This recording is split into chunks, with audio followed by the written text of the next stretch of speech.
Võtame nüüd siis järjekorras või? Võtame järjekorras. Filminäitleja, aprill on ikka näitlejate kuu.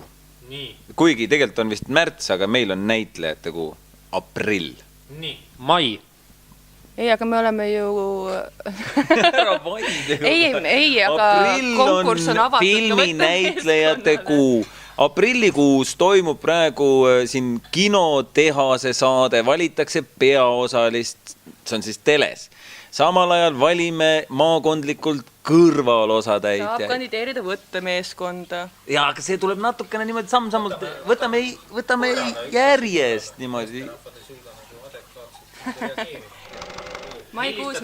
Maikuus juba raudselt. Maikuus tulevad need kõik ilusad nimed, keda sa enne ütlesid.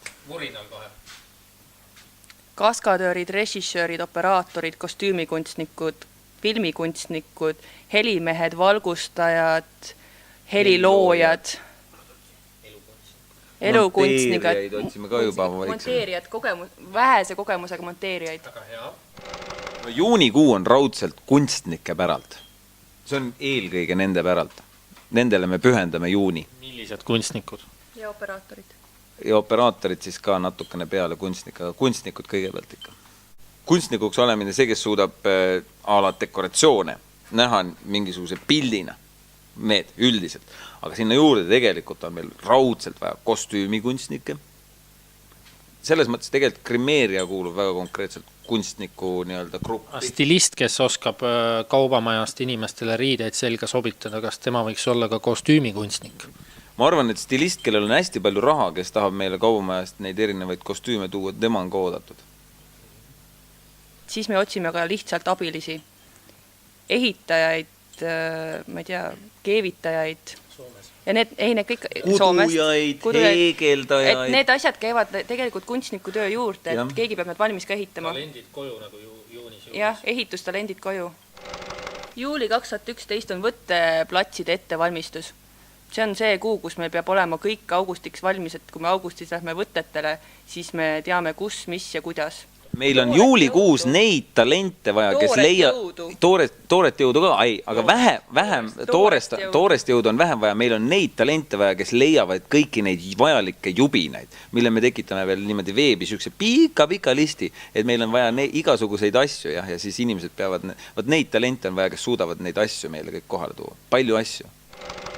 Augustikuus on 2 võttepäeva igas maakonnas ja võttepäevadel on kindlasti vaja abilisi ja seal on meil vaja autojuhte ja kokkasid ja tassijaid ja organiseerijaid ja kõike siukseid inimesi. Teadmiste kuu, september. Ja teadmiste kuu on see, kui filmitalgute meeskond on kõik juba surnud suurest töökoormusest, nii et meil on vaja kedagi, kes võtaks montaažiperioodi meie kätelt üle.